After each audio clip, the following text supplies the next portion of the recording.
You're about to spend real money on a used Jeep, and one wrong engine choice can leave you stranded before 150,000 miles. So we tore down the 4.7 PowerTech V8, the 5.7 HEMI V8, and the legendary 4.0 Inline-Six after 200,000 miles. One was a disaster, one had a hidden fatal flaw, and one just refused to die. Number 3 on the list is the 4.7 PowerTech V8, and honestly, this one's rough to look at. The 4.7-liter PowerTech V8 showed up in the 1999 Jeep Grand Cherokee as Chrysler's big modern replacement for the old AMC pushrod engines. On paper, it looked like the future: a cast iron block for strength, aluminum heads for weight savings, a single overhead cam per bank with 3 timing chains driving the whole valve train. The standard version made 235 horsepower, and the HO version made 265 horsepower, with modern electronic controls and clean overhead cam breathing. Jeep ran it in the Grand Cherokee for 8 years, then spread it into the Commander, the Dodge Ram, the Dakota, the Durango, and the Chrysler Aspen. But at 200,000 miles, the 4.7 doesn't show up with normal wear. It shows up with a body count. The valve seats are where these stories start going wrong. Chrysler pressed powdered metal valve seats into the aluminum heads to save weight and cost. That worked fine until an owner overheated the engine even once. Aluminum expands faster than iron. When the coolant temperature climbs past 220 degrees, the heads soften and the pockets holding those valve seats stretch out. A single overheating event can drop a valve seat right into the cylinder. The second that happens, a valve smashes into the piston and the whole engine turns into scrap metal. The cooling fan on this thing doesn't spool up to full speed until the coolant hits about 235 degrees. That gives you a 15-degree danger window where the heads are already warping and the gauge on the dash still looks almost fine. One clogged radiator, one bad thermostat, one long idle on a hot day in traffic, and the truck is done. Then there's the sludge problem, and this one punishes anyone who slips on maintenance. The 4.7 was designed with tight internal tolerances and a sensitive oiling system that depends on clean oil flow to survive. Skip a couple of oil changes on the wrong grade of oil, and sludge collects in the oil galleries and screens. Once flow gets restricted, the top-end valve train starts eating itself alive. The cams are chain-driven from below and rely on constant pressurized oil to stay alive.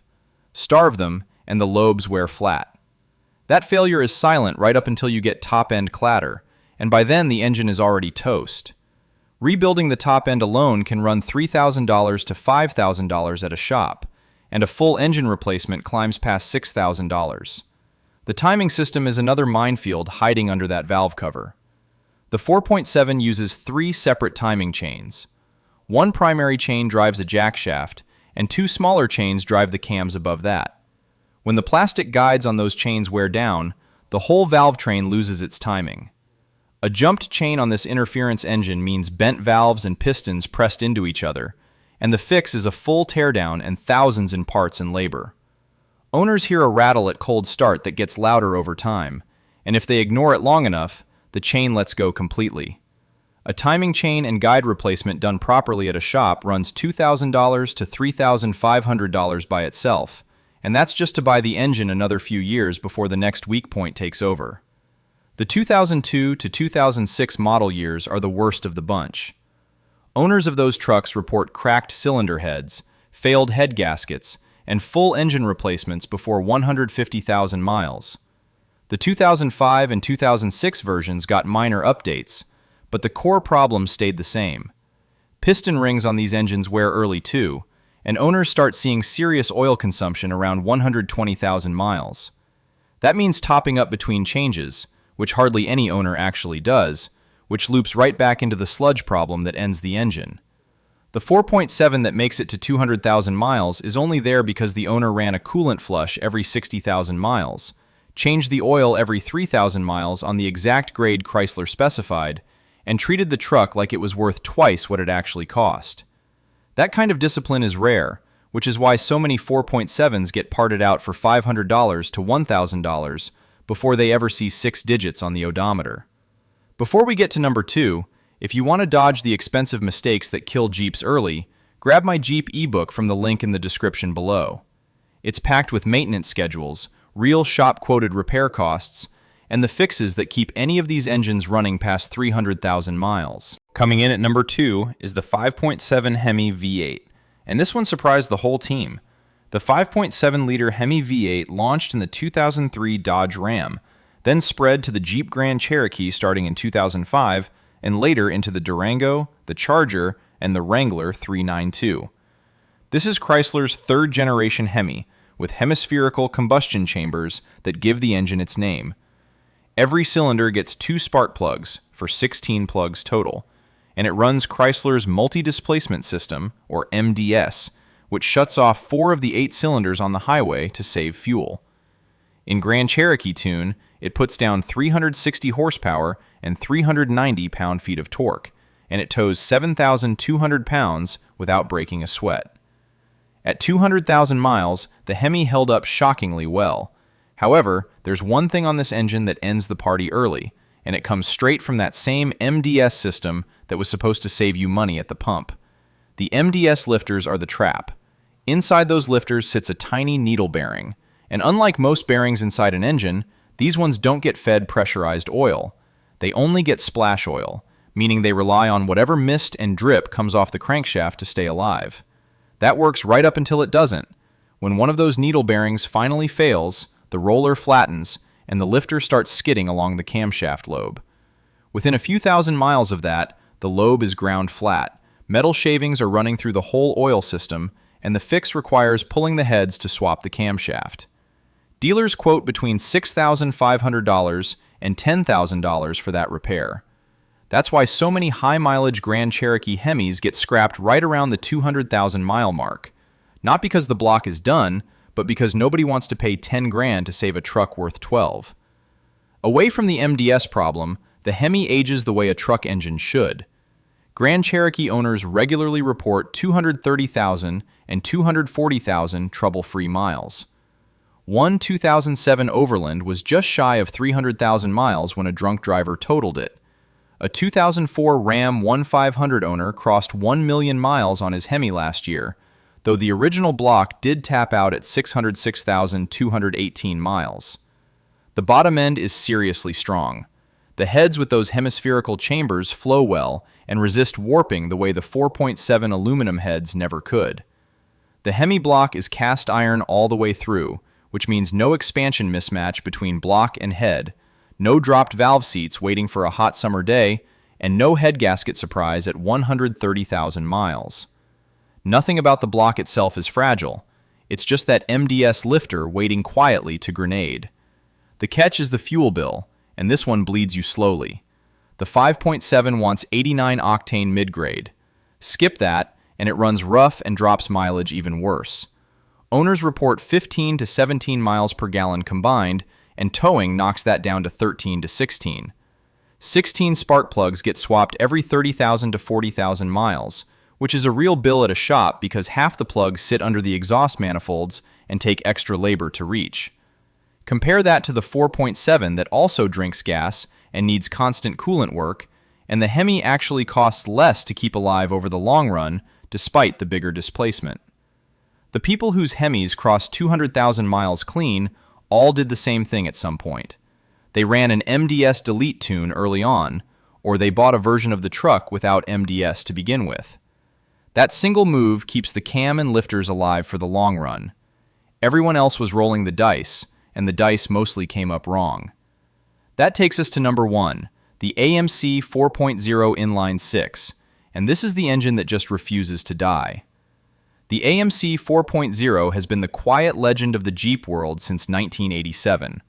American Motors designed it in Kenosha, Wisconsin, finished the engineering in just 26 months by borrowing parts from the older 258-6, and shipped it in the Jeep Cherokee XJ. Chrysler bought AMC that same year and kept the engine going all the way through 2006. That's 20 model years of quiet refinement on the same basic design, which is exactly why every weak spot on this thing is now completely known. It's an inline-six, meaning 6 cylinders lined up in a straight row, one behind the other. That layout is naturally balanced, so it barely shakes at idle, and it doesn't beat itself apart the way a V6 or a V8 does. It runs a cast iron block, a cast iron head, 7 main bearings, and old-school push rods. There's nothing electronic sitting on top of it, just a big iron bucket that keeps spinning.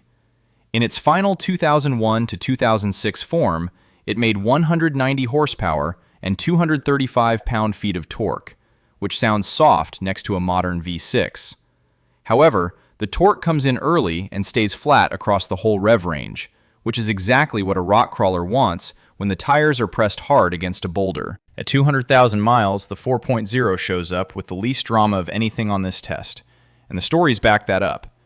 This engine regularly hits 300,000 miles on the original parts. Confirmed builds have crossed 400,000. One owner's 1998 Cherokee ran to 413,000 trouble-free miles while he was still stomping the pedal every day. Another owner reportedly rolled his 4.0 to 800,000 miles before rust ended the truck, not the engine. Motor Trend's long-term Cherokee testers, hobby wrenchers, and 20-year owners all say the same thing about this engine. It simply refuses to die. When mechanics who've seen every Jeep engine come through a shop get asked which one they'd buy used, most of them still point at the 4.0 without blinking. The reason is the design itself. A cast iron inline-six has fewer parts than either V8 on this list, less vibration, no aluminum heads to warp, no plastic housings to crack, no MDS lifters to fail, no 3-chain timing jungle to snap. Just a big, low-revving torque monster that keeps burning fuel year after year. The valve train is simple, the oiling is generous, and the cooling system runs cool enough that overheating isn't the death sentence it is on the 4.7. And if something does eventually go wrong, the parts are cheap, and the aftermarket is loaded with 20 years of catalog support. But this engine isn't perfect either. The 2000 and 2001 model years had a cylinder head casting called 0331 that cracks between cylinders 3 and 4, letting coolant leak straight into the oil. Chrysler quietly fixed the casting on the later production runs. The cast iron exhaust manifold cracks around the bolt holes after decades of heating up and cooling down, but a replacement runs a few $100, and it's a weekend fix in the driveway. Neither one kills the bottom end. Some owners never even bother fixing the manifold crack because it just sounds like a small tick at cold start and doesn't get worse over time. And every 4.0 out there runs on regular 87 octane. Owners see 16 to 18 miles per gallon city and 19 to 21 highway, which isn't great, but the fuel bill is still less than the Hemi. The truck itself sells for $8,000 to $15,000 used because the market is loaded with them, and a running 4.0 with 200,000 miles on it is often the cheapest reliable Jeep on the whole used lot. The 4.0 wins because it ages in a straight line. And when you're at 200,000 miles, a straight line beats a lottery ticket every single time. So after the teardown, after every part hit the bench, the numbers don't lie. The 4.7 PowerTech V8 finishes third, and it isn't close. The engine has real power. The overhead cam design was ambitious for the late 90s, and the owners who make it to 200,000 miles in one of these are seriously impressive. But the dropped valve seats can end the entire engine on a single overheat. The sludge problem punishes anyone who slips even once on oil changes. The 3-chain timing system stacks failure points on top of each other. The early piston ring wear starts eating oil around 120,000 miles. And the 2002 to 2006 model years are basically a lottery ticket. The floor for owning one long-term is high, and the ceiling for how bad it gets is higher still. Most 4.7 owners either baby the truck religiously and make it to 250,000 miles, or ignore one small warning sign and lose the whole engine before they hit 150,000. The 5.7 Hemi V8 finishes second, and that surprised nobody who actually owns one. The bottom end is strong. Grand Cherokee owners regularly hit 240,000 and 300,000 miles. A million-mile Ram is on record. But the MDS lifter failure is the killer that cuts short so many otherwise good runs, and the $10,000 repair bill is what sends most of these trucks to the scrapyard when it hits. Delete the MDS early, or buy a version without it, and this engine can actually go the distance. Otherwise, the fuel bill and the 16 spark plugs alone will make you question the whole thing.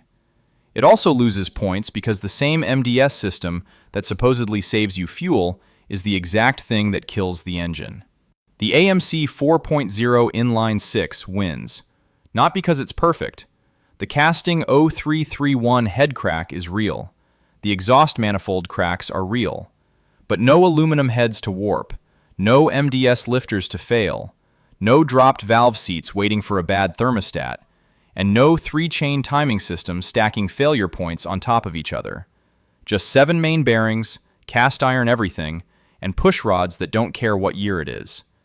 Fewer parts under high stress means a lower repair bill at 200,000 miles, cheaper gas at the pump, and a used vehicle price that lets you buy one and still have money left for maintenance. And when the 4.0 finally does break, the parts are cheap enough that a Saturday afternoon fix in the driveway keeps the truck running another 100,000 miles.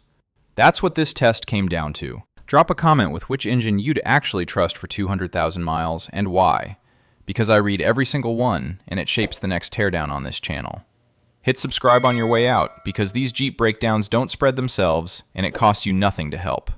Grab that Jeep ebook from the link in the description below with the exact model years to skip, real shop-quoted repair costs, and VIN check tips so you don't sign a bad deal at the dealer. Click the video on your screen and I'll see you in the next one.